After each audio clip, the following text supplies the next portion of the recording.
Bem, bem. Eu não acredito que o Gabi tá de top. Amém! Maravilhoso. Então tá, pessoal, vamos dar início à nossa última cunha do ano. A gente, desde quando idealizou a cuia, o Gabi já tinha dito que ele tinha vontade de apresentar uns artigos do BMJ Christmans, e se conseguiu arrumar um tempinho, então, obrigada, Gabi, na agenda atordoada, para poder apresentar isso para a gente. Não sei se vocês conhecem o BMJ Christmas, mas acho que o Gabi vai falar um pouquinho sobre isso. Fica à vontade, depois a gente dá uma discutida. Então tá, muito prazer, acho que para quem não me conhece, então eu sou o Gabriel, sou intensivista pelo Clínicas, sou rotineiro do Conceição e plantonista da Santa Casa.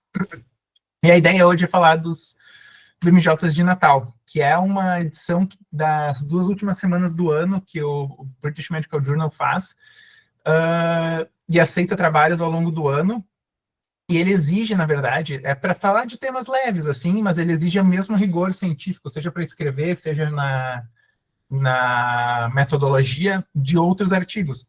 E é bem interessante, na verdade, porque como são estudos que acabam ficando mais simples, porque são, às vezes, leves, a gente consegue ver muita coisa de metodologia e se diverte também, tem várias coisas divertidas. Por exemplo, esse ano, eles usam muito para falar de coisas sociais, né, industrialização, a questão de trazer à tona a questão de Alzheimer, eles compararam Alzheimer em motoristas de táxi de ambulância. Aí tem um estudo de narrativo, os riscos que cada princesa da Disney está exposta, esse ano teve também. E anos anteriores teve alguns bem interessantes, por exemplo, se a inteligência artificial conseguia passar na prova de título de radiologia do Reino Unido, isso era de 2022, eu imagino que agora talvez tenha dado um up nas inteligências artificiais, né? O que eram as crenças sobre câncer de flat earthers, de terraplanistas, de antivacinas, e um relato de caso sobre a She-Hulk, de enxerto contra hospedeiro, né? Que ela é contaminada pelo sangue do primo e vira Hulk. E esse, por exemplo, também, que eu achei esse muito legal, que é sempre tem aquela história, porque heavy metal as pessoas são, sei lá, são depressivas, então será que tem mais cidades com mais bandas de heavy metal tem mais mortalidade? Na verdade, mostrou que onde tem mais heavy metal tem menos mortalidade e menos admissão hospitalar por intoxicação com álcool. E aí a discussão é que talvez justamente por ter um canal para suas dores internas do heavy metal, as pessoas não usam substâncias e se matam. Mas hoje nós vamos falar de 3, na verdade. Eu peguei 3 mais recentes, esses aqui são um pouco mais antigos. Desse ano, no fim, não achei nenhum muito interessante ainda. Vamos ver se segunda-feira agora saem mais. Mas o primeiro que eu vou falar é do ano passado, que é Bug na Mug. Será que as máquinas de café dos hospitais transmitem patógenos? Então, será que o café é um elixir da vida ou um criadouro de vida? A ideia é que, né, o café é um estimulante que sustenta a força de trabalho da saúde, principalmente, e a OMS recomenda a higienização e eliminação de potenciais vetores infectantes, por exemplo, limpar sempre o esteto. No Reino Unido foi banido o uso de gravata, então os médicos não podem usar gravata porque foram encontrados alguns MRSAs em gravatas.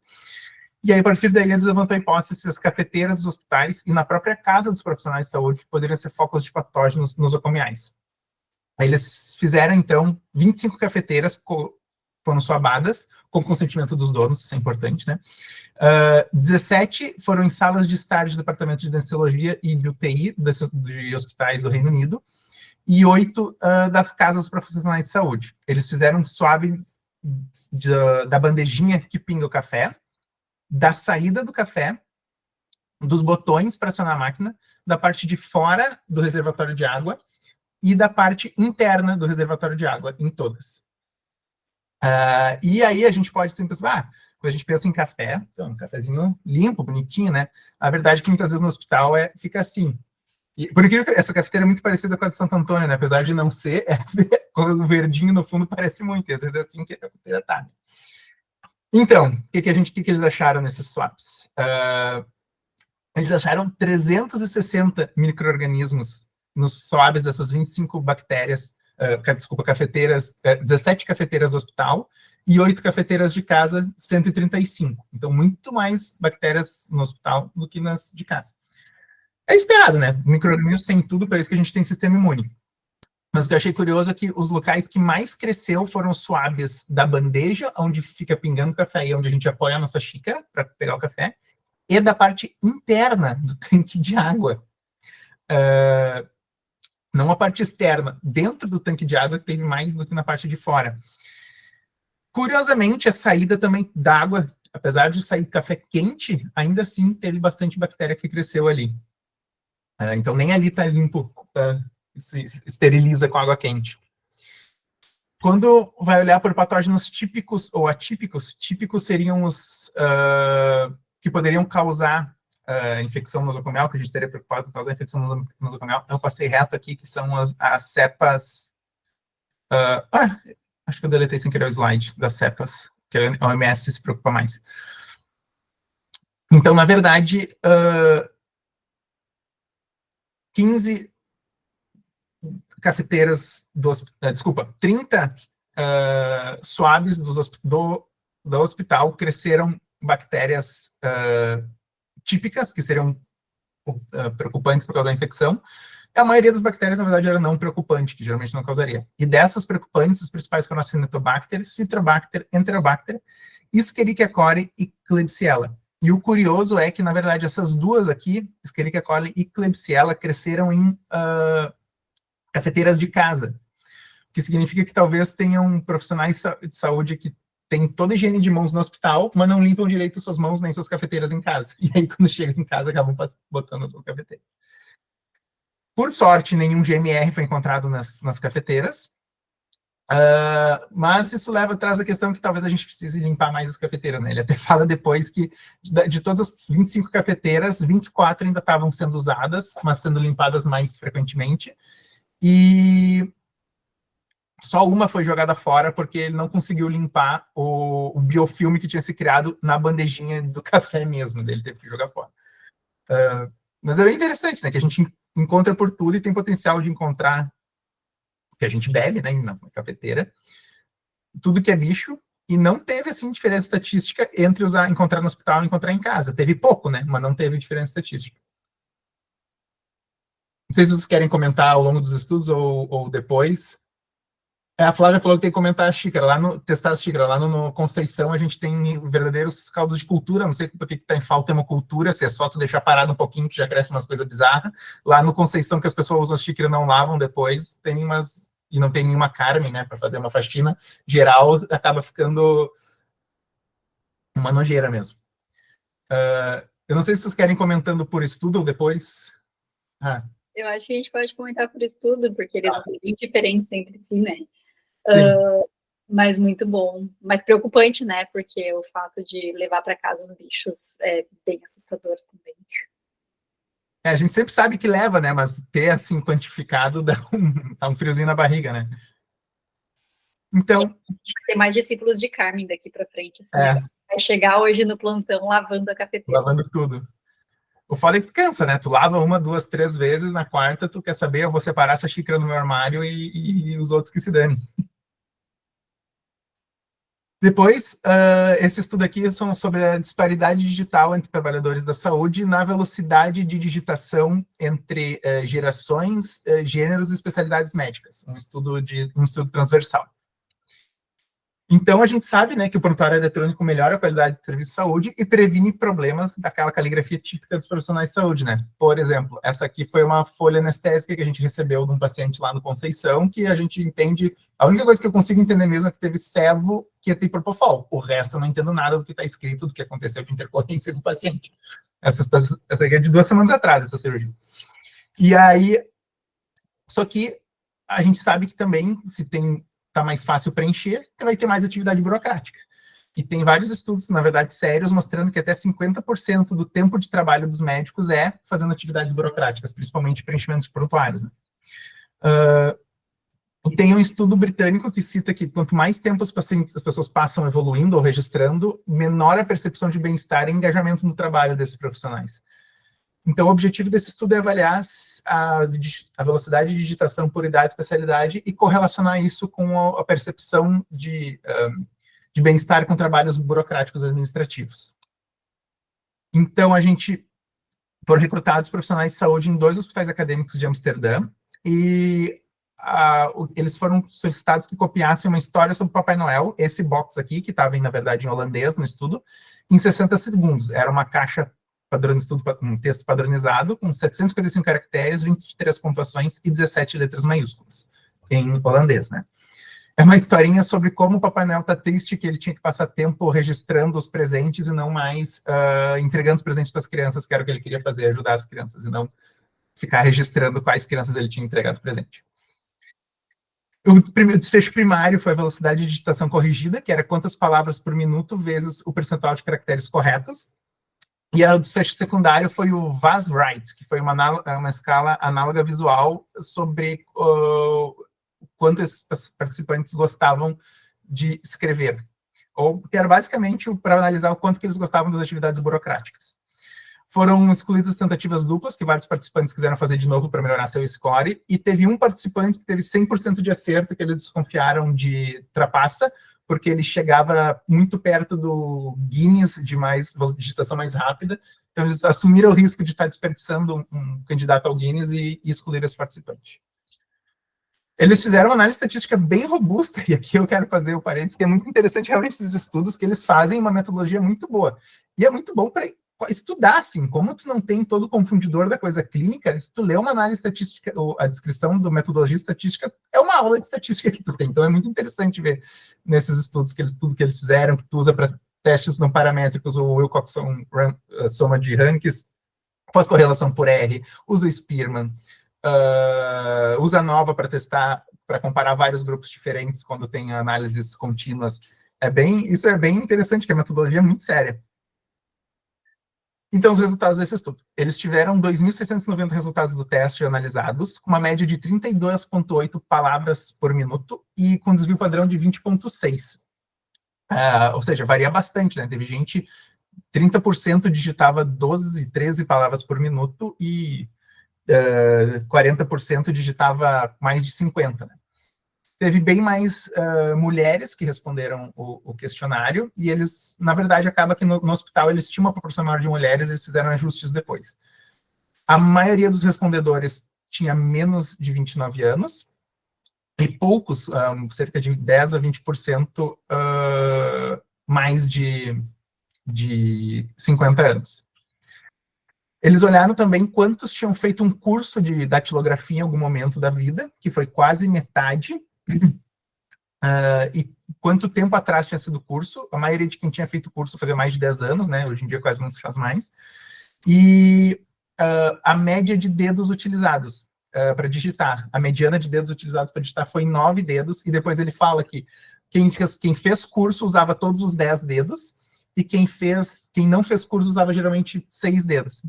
Eu parei para pensar, 9 dedos é tu usar os 4 dessa mão mais os 5 com o dedão dando o espaço, e 6 dedos é tu digitar só com esses 3, né?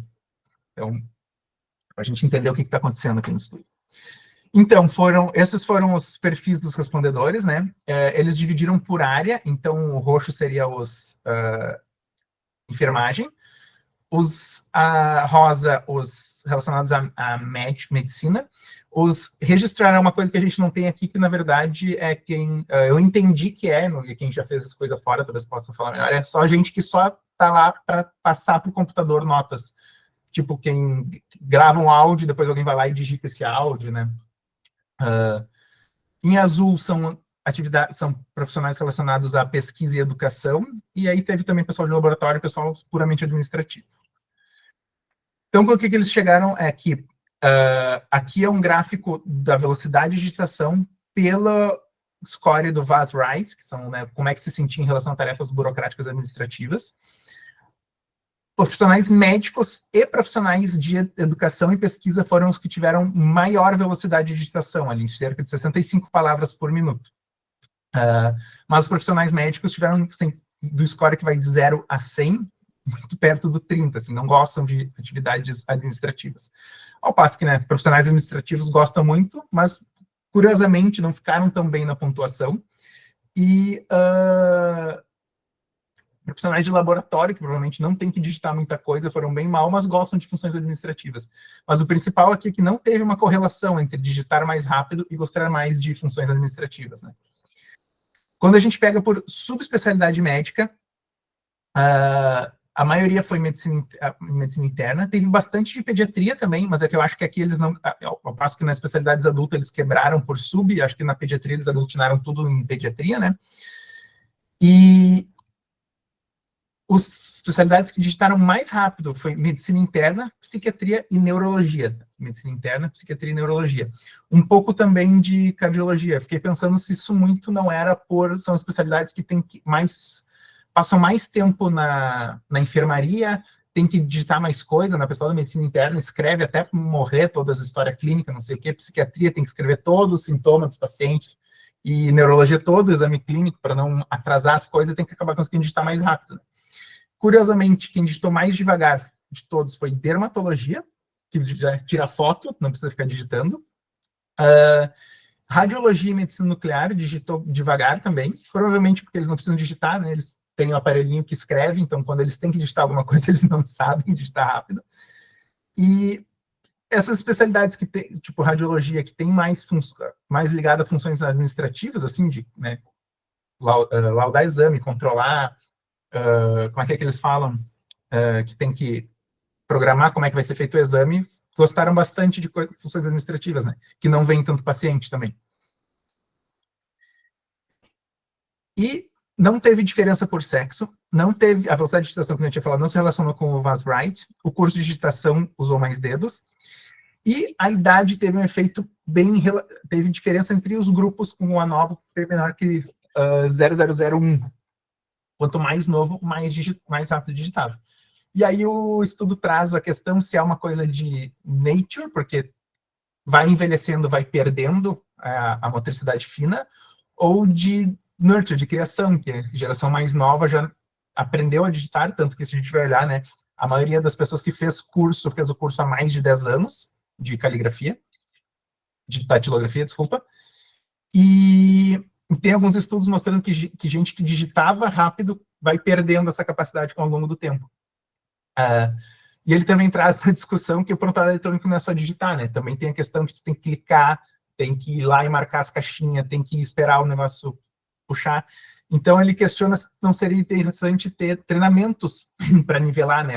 Que nem eles fazem aqueles EAD obrigatório, ter um EAD obrigatório para treinar as pessoas a digitar mais rápido, se elas não vão conseguir exercer melhor a sua função, apesar de não botar mais funções administrativas.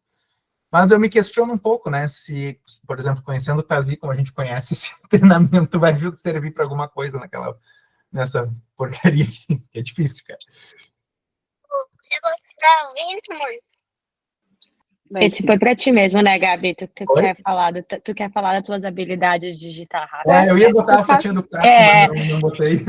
Eu achei que tu ia querer falar das tuas próprias habilidades. Não, eu pensei em botar, mas não botei a vez do Caco. Mas eu achei muito curioso, assim, eu gostei muito da metodologia desse. Ele era o cara do Guinness. Sério, foi uma questão muito boba, na real, mas que é bem interessante. O Gabi foi o cara que fez 100% das acertos. Nossa, antes eu estivesse morando lá na Holanda, né, para fazer isso. E, por fim, o que eu acho mais legal de todos, que é a febre do quê? Que não pode dizer a palavra, né? Aquela palavra a palavra que não deve ser nomeada. A superstição de que evitar a palavra quieto ou tranquilo como mecanismo de lidar com o plantão ruim, né? E eles fizeram um ensaio clínico randomizado de não inferioridade. Então, é sabido, de forma geral, né, que falar que o plantão está tranquilo aumenta a carga de trabalho. A gente fala isso no Brasil, mas tem, na verdade, estudos avaliando no Japão, Estados Unidos e Reino Unido também, ó, tem até referência, se isso afeta ou não afeta. Ou pelo menos avaliando culturalmente isso. Então, o objetivo desse estudo foi avaliar o impacto de dizer a palavra tranquilo na carga de trabalho de um plantão. Tá? Então, eles fizeram um ensaio clínico randomizado de não inferioridade, onde a hipótese nula era que falar a palavra calmo aumenta a carga de trabalho por não mais que 30 episódios clínicos. Eles fizeram uma estimativa de 60 dias do estudo para ter um poder de 80% de detectar essa diferença, E depois eles ainda fizeram algumas análises pós-hoc para fatores confundidores que eles não pensaram antes, do tipo, se dias de lua cheia podem também afetar, né, a carga horária de trabalho, e equinócios e solstícios. Eles quiseram controlar para sexta-feira às 13, mas não teve nenhuma sexta-feira 13 nos 2 meses do estudo, então eles não conseguiram controlar para isso. Eles fizeram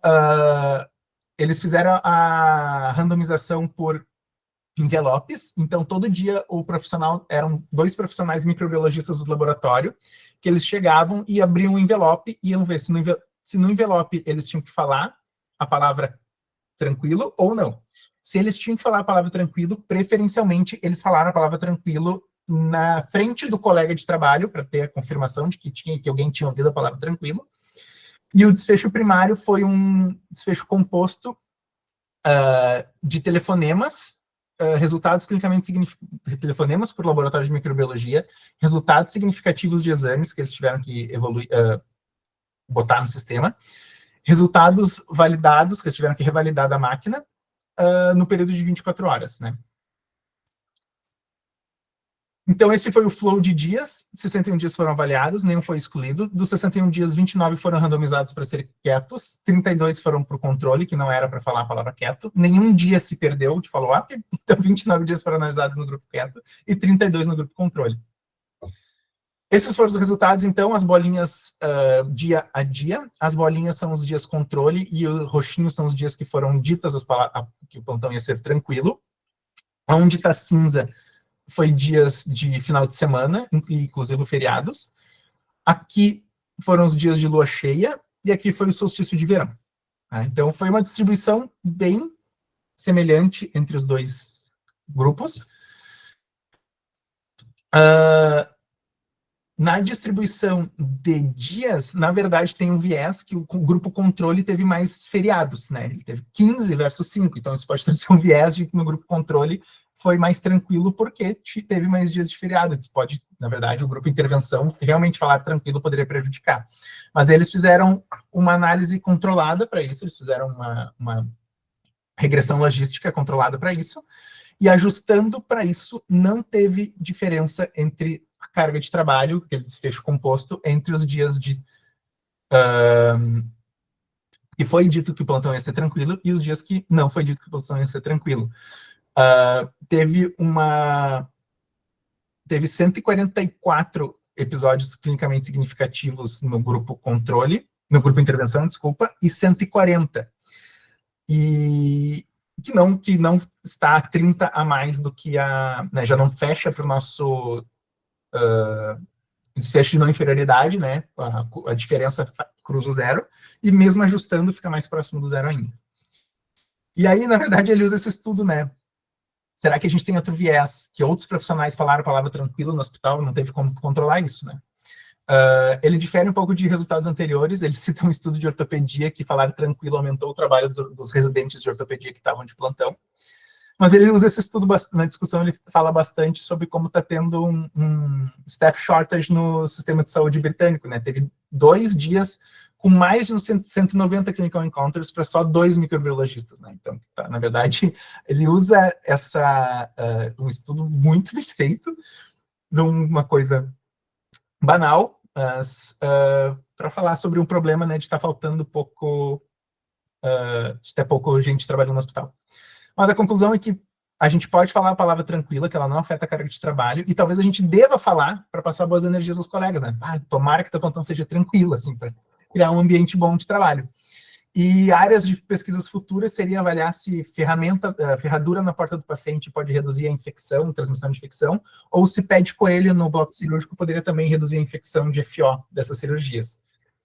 E, enfim, esse foi o estudo. Na verdade, esse eu achei mais divertido, porque fala muito de superstição, né? E eu não tenho, acho que um dia que eu não entro na UTI, alguém não está falando de signo, assim, a gente ainda vai fazer o nosso estudo dos signos, né? Enfim, esse foi os 3 estudinhos para a gente falar aqui, e vamos ficar de olho, todo ano sai, é muito legal, teve ano que avaliou diferenças de multas por especialidade médica, que também foi bem interessante, e semana que vem ainda vão sair mais, eles vão liberando acho que 3 por dia, mas segunda-feira sai um bolo a mais para a gente olhar. E é isso.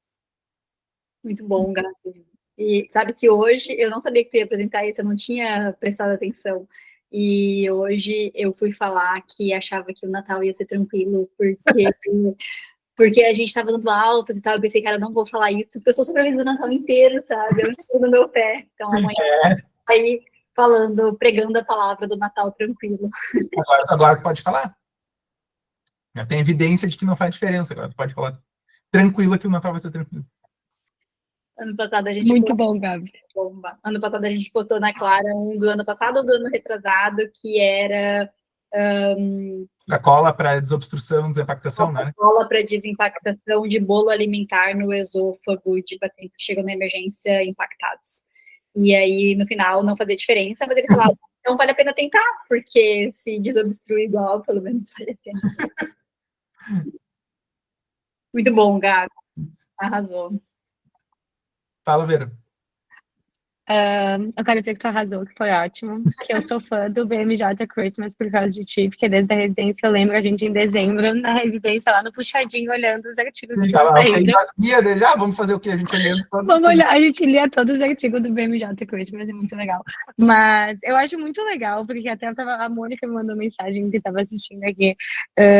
Eu também faço uma reflexão de que, tipo, cara, parece tão fácil para as pessoas fazer estudo de muito boa qualidade, assim, né? É ridículo, mas olha só, os caras fazem, tipo, um randomizado muito legal, com estatística perfeita, tipo, é muito legal. E acho que é bem que tu falou, assim, até legal como aprendizado de entender análise estatística e enfim, da metodologia, assim, eu acho isso muito legal. E aí, assim, né, eu, particularmente, contra todas as crenças do Gabriel, eu quero dizer que eu ainda acho que tem coisas que a ciência não explica, tá? Então, assim, tu via as dúvidas até 20 horas e 15 minutos, eu não digo que o plantão tá calmo, porque nunca se sabe, né? Vai saber, assim, acho que tem coisa que a ciência não pode explicar, então eu prefiro não arriscar, né, assim. Não, mas brincadeiras à parte. Se explica ou não explica, né? Viu, né? Que o Gabriel não dá, não. O Gabriel vai ser científico demais. Não, mas muito legal. E eu quero aproveitar também para dizer que foi muito legal esse ano. E, de novo, dar os parabéns para a Rá pela iniciativa, dizer que foi um prazer estar junto com todo mundo. E eu espero que em 2025 a gente tenha muitos momentos, como vários que a gente teve esse ano. E foi muito legal finalizar desse jeito, assim, de uma forma legal, alegre, mas também com consciência de qualidade. Sim, exato. Fechou com chave de ouro. Muito bom, Gabi, muito divertido. E eu fiquei pensando, assim, os nossos... a nossa legislação para fazer estudos do Brasil é uma das mais complexas, né, do mundo, assim.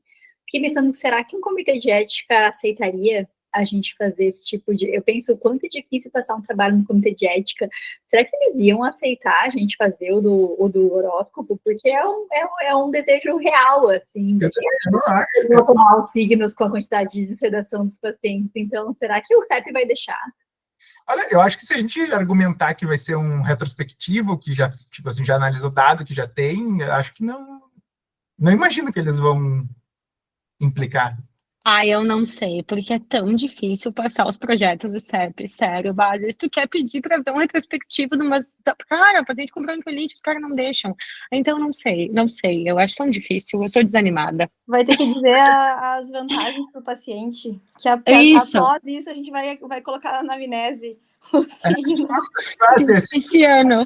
Podemos fazer uma sedação direcionada ao signo, assim, né? Tipo, leão é de fogo, sei lá, daí o signo de fogo precisa de mais sedação, a gente já começa com mais sedação para reduzir a abstinência, delírio. E não vai causar malefício nenhum, a não ser o desconforto da família ao perguntar o signo. Não precisa perguntar. Nem precisa perguntar,